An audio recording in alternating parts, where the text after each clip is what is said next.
What is going on, guys? We're back playing some more Surviving with Mekanism. And today, guys, we're going to be messing around with the pressurized reaction chamber, and we're going to be using it to produce ethylene. Now, ethylene is created by combining biofuel with water and hydrogen. Now, if you didn't see last episode, we actually worked on getting biofuel by setting up a sugarcane farm that's bud switch activated and putting that straight into a crusher. Now, you can put any plant-like substance into a crusher, and it'll give you a varying amount of biofuel, pretty much from 2 to 6, depending on what you put in there. And along with plant-like substances, you can also put in rotten flesh. Now, the biofuel was previously going into what I have in my inventory right now, which is a biogenerator, which turned it directly into power. Now, that is effective. You can get power from that, and it's actually not that bad for generating power early on, but there is a better method of doing this. Now, a couple of you pointed this out in the comments, and that's why we're actually going to be doing it today, is because all we're going to be doing is making some slight adjustments to the setup that we had previously, which is right behind that wall there, and tacking a little bit more on. So we do have to do some crafting today, and one thing I want to point out is I did move a lot of the stuff in here. There is still some stuff outside.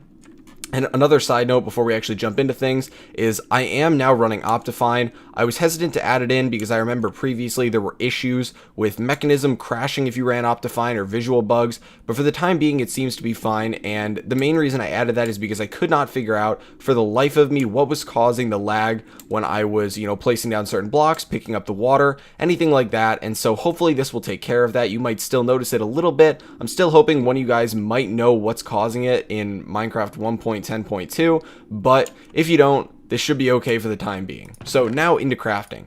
So we're going to be using an electric pump and an electrolytic separator. I already have those crafted because we made them a while ago. They're nothing special. I have all the different pipes down here. We're going to be using mechanical pipes, logistical transporters, universal cables for the power, and pressurized tubes. So we need all of these, lots of different stuff to kind of manage right now, and I guess we can leave the rest of this in the inventory right now too. But we're going to be taking out the stuff for crafting the pressurized reaction chamber, and then on top of that, the gas burning generator. So come over to the crafting table here. Now, the pressurized reaction chamber is actually relatively easy to craft. So you're going to be crafting the enrichment chamber again, of course. Got so many enrichment chambers going on in this series between Wayla and all the crafting and all that good stuff. But then we need 2 basic control circuits, an enriched alloy, a dynamic tank, which you get 4 of them. That's why I have 3 extra in my inventory from just some steel and buckets. And then we need 2 basic gas tanks. So we're going to craft that. And then we can go over and get the gas burning generator. So gas burning generator, again, really easy to craft, and this actually goes really well with the electrolytic separator because it needs an electrolytic core. And when you get iron dust and you get gold dust, when you put them into the enrichment chamber, you're going to get 2 out if you just throw any ore to the enrichment chamber. And so you can craft 2 of these relatively easily then without having anything left over. So we're going to craft this, which is just going to be some osmium, steel casing, enriched alloy, and the electrolytic core. And there we go. So we actually don't have that much that needs to be tacked on today. And I'm sure a lot of you guys that know sort of what I've already done, if you've seen the previous episodes, know that I already have this set up right over here. Now, this is the electrolytic separator, which is getting us the oxygen for the purification chamber. And the reason that I actually have the new pump and am not just taking the hydrogen directly out of here is because 2 reasons, actually. First off, I want to have separate setups just because it's going to get a little cluttered back here, which it already is, but pretty much bringing all of that over here and connecting it up is just going to be a little bit of a hassle. It's going to look pretty bad, and it really isn't that expensive to make this new setup. And along with that, I do have plans to move a lot of the stuff that's over here and expand upon the base. This is just a really beginner setup for what I want the base to start out as. So I want to actually have this setup over here be completely separate from over here, because chances are I'm going to demolish what's over here and move it around within the next like 3 episodes. So yeah, we can see this has been running. It's actually stockpiled a good amount of biofuel. It functions relatively well. I haven't really expanded upon it like I said I would since last episode, just because I haven't really had time to. So we're going to be expanding upon this. I want to say on this side right over here. So we're going to build out from here. So the first thing that we got to do is get the biofuel out of the crusher setup. And I'll worry about all the power later. I'm actually going to disconnect this cable right here. And we can just grab out the configurator and get rid of this. So yeah, we can get rid of that. We'll move the basic energy cube too, and we're probably going to take, and I haven't set this up yet, I've tested it out, I know the setup works, but I haven't actually figured out where I want to place everything, so hopefully you guys will bear with me. Usually I know I have an idea in my head of where I want things to go, but right now we're going to do a little bit of trial and error, because it is slightly important as to where things go in these machines. So the first thing we're going to do is most likely, oh, that's a mechanical pipe. I always get confused with these. We need the logistical transporters here. Let's get all of these out on our bar. Okay, so we got the logistical transporters, and this should already be ejecting out of the top, and we're going to put that over here into the, where is it? Into the pressurized reaction chamber. So I want to leave all the sides open because we're going to be inputting a lot into this, and I think we should be good to put it in the top right now. So we should be able to hook this up, and you can see it puts it right in there. This will start functioning again. So that's good right there. Now, when this goes through one process, it actually consumes 2 biofuel, and that produces 100 millibuckets of ethylene, but that's actually a ton of ethylene. So I was able to fill up an entire basic energy cube, which I know isn't a ton, on less than 100 millibuckets of ethylene. So just something to keep in mind. The setup that I worked with had no upgrades on it, and it was still relatively fast. But the next thing that we need to get in here is going to be the water and the hydrogen. So I might actually move this over a little bit further just because we need a little bit of room for the pump setup to go in, and along with that we need a little bit of room for the electrolytic separator to connect there too. So you know what, I actually think that's what we're going to do right now. We're going to grab that up, and we can just get rid of all these blocks right here just to make some room so that we can work. Okay, so we should move this over right here. Seems about reasonable. So we'll get this back down. I love that these keep their internal storage when you mine them. That's so great. So what we can do now is set up anywhere around here. We can just bucket out some water, and I actually don't have any buckets on me. Oh, and you know what? We'll get to test out how the Optifine works with the lag that we were getting from bucketing stuff out. So let's see. I'll pay attention to the exact numbers and I'll let you guys know. So we're always running at a clean 30 FPS. That's what I record at. It drops down to 26. That's not that bad. Yesterday when I was recording, it dropped down to like 20. So that's pretty noticeable. But what we can do is set up, I think it should be easy enough to set up right over here, the pump. So the water can go right here. The pump can go right above it. And that should make wiring the power relatively easy. So you know what? Do we have to pump out the top of this, though? That's another issue. Yeah, so we have to pump out the top of this. So, no, we can still do it right like that. And we can just move this right here. We can move this up one more. And eventually I'm going to have a really big setup with this. But we're going to want a mechanical pipe right here. And we're going to want this to connect multiple places. So I'll leave it right there for now. We'll finish the logistical transporters up here. And that should be good. So the reason that we're going to connect the mechanical pipe to multiple different things is because we're going to be taking water, which is going to go straight into the pressurized reaction chamber, and along with that, we're going to be putting it into the electrolytic separator. So this should be good enough to run both, just because we don't actually need the electrolytic separator running that much. Did not mean to place it down right there. We can place it down. Where do we want to place it down? We can place it down right here, and I guess flip it.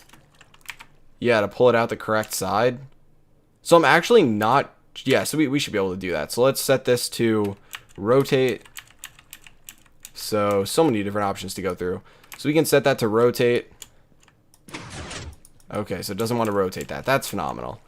Okay guys, so there we go. For some reason I was having some trouble rotating this, but I think I actually had it correct at one point and just didn't realize it. But this is how we want the electrolytic separator to be. So then we can take the mechanical pipes, hook those back on the top, and then for the time being, I'm not actually going to do anything with the oxygen. I know a lot of you guys are probably going to think that's kind of stupid just because I could be using it in the setup over here, but this setup's perfectly fine for the time being. So we're just going to dump the oxygen. But let me just say that again, I know it's a waste, but for now with this setup, just trying to keep it compact, show you guys how to do it before I do it on a larger scale, I am just going to be dumping the excess.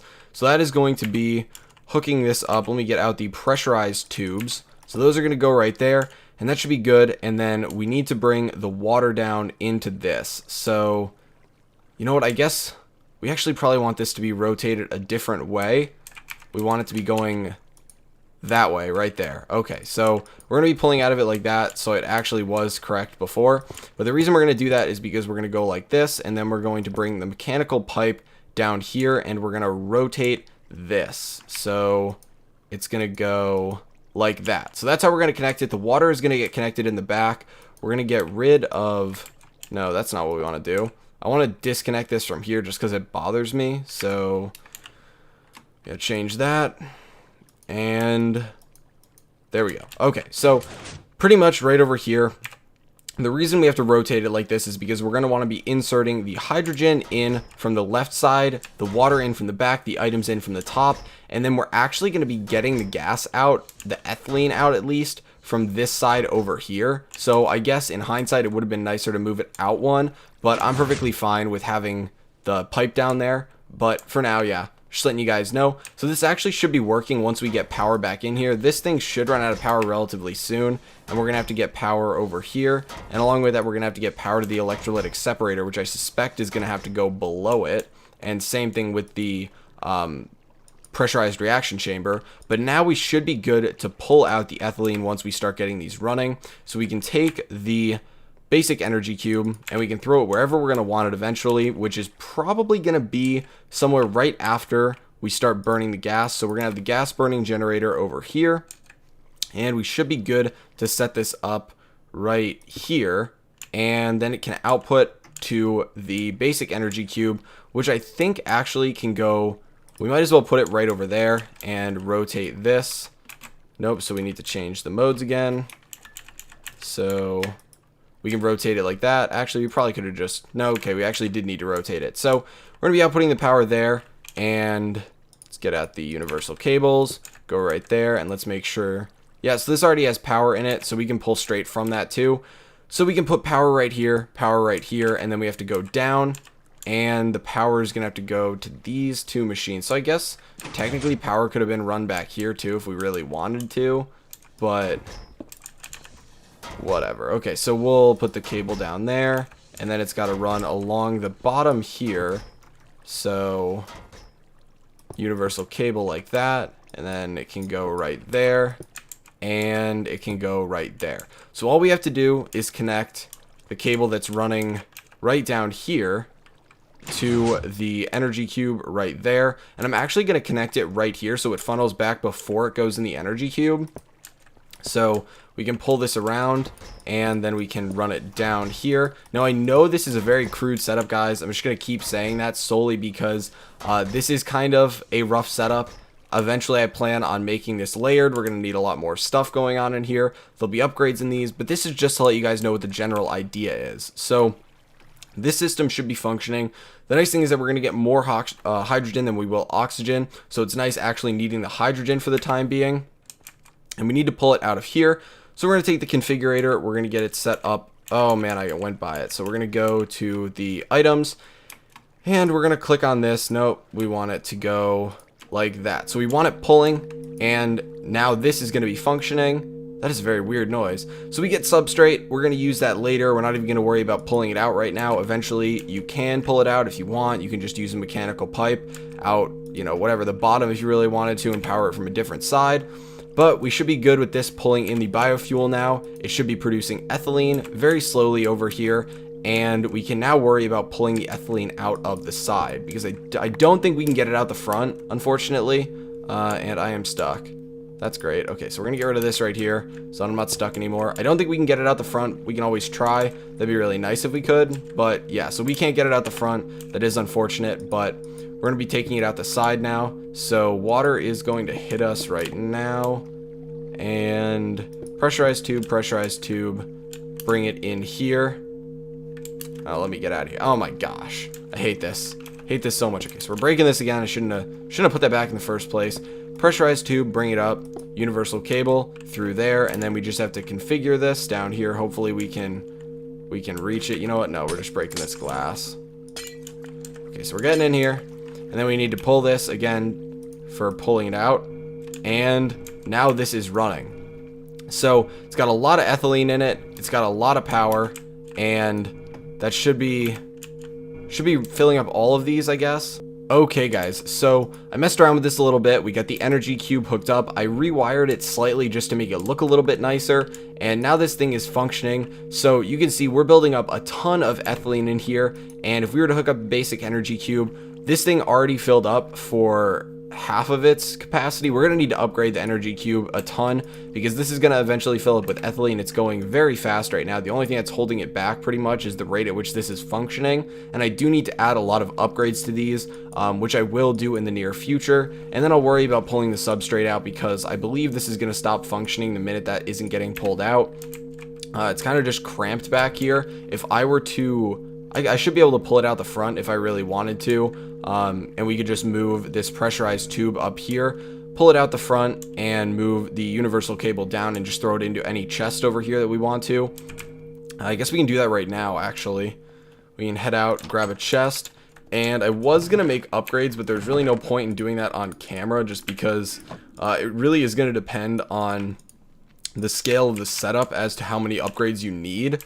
Because right now the farm is relatively small, we're not getting the biofuel that fast, but eventually the biofuel is going to be coming in really quickly if I decide to expand on this setup, and I really do like this as the method of power generation, so I would like to expand on this setup. So once that actually happens, then I'll need to start worrying about throwing a lot of upgrades in here, but I think for now I'm just going to do full energy upgrades. So what I was saying we should do is, I actually should have kept that there, but we're going to be kind of messing around with all of this. So we're going to do the universal cable down there, everything should be good, and then, oh, did not mean to break that. This thing is too fast, the atomic disassembler, too good, even when it's not on fast. So we're going to come back over here, and we're going to take the universal cable, and this is pressurized tube, we're going to run it up one, and then we're going to run it over, and then we can put the glass back in there. Nope, that's not what we wanted. Okay, so grab that. Glass goes back in there, and then we have room right here to pull out with a mechanical or logistical transporter out the front, and it doesn't want to connect. Where are we supposed to connect this to then? The power might need to go to the front, and this might need to go to the bottom then. Input, output, energy. So we need this to be going out the front for the output. Yep, so there we go. It's got the output going out the front, and then we can just bring that over one and throw a chest right down up here. And I think that it should be set to auto eject. If we go in, auto eject, and then throw down a chest, it should put all the substrate straight into there. Yep, so there we go. Now we don't need to worry about this thing stopping at all because anything other than the fact that it needs more of the biofuel. But I think that's going to be it for today, guys. Hopefully you enjoyed the video. If you found it informative or entertaining anyway, please feel free to give it a like. And a couple things that I just want to mention. I know I did make a couple upgrades off camera. I have the atomic disassembler. I have the charging pad over here. I do a little bit off camera. The main reason I do that, and people have asked about this, I'll answer it in the comments if you ask me about it, but I'm not going to cover every single thing on video just because stuff like the atomic disassembler is just a universal tool. It's effective. It's, you can charge it, and it works as a universal tool. You can use it as a pick, an axe, a shovel, anything like that. So it's not something that's worth doing a whole episode on, but stuff like that, the charging pad, that all it does is you stand on it and you charge things in your inventory. I don't feel a need to do a whole episode on that. Just wanted to point that out because a couple people asked me in the comments. But thanks for watching, guys, and I will talk to you later.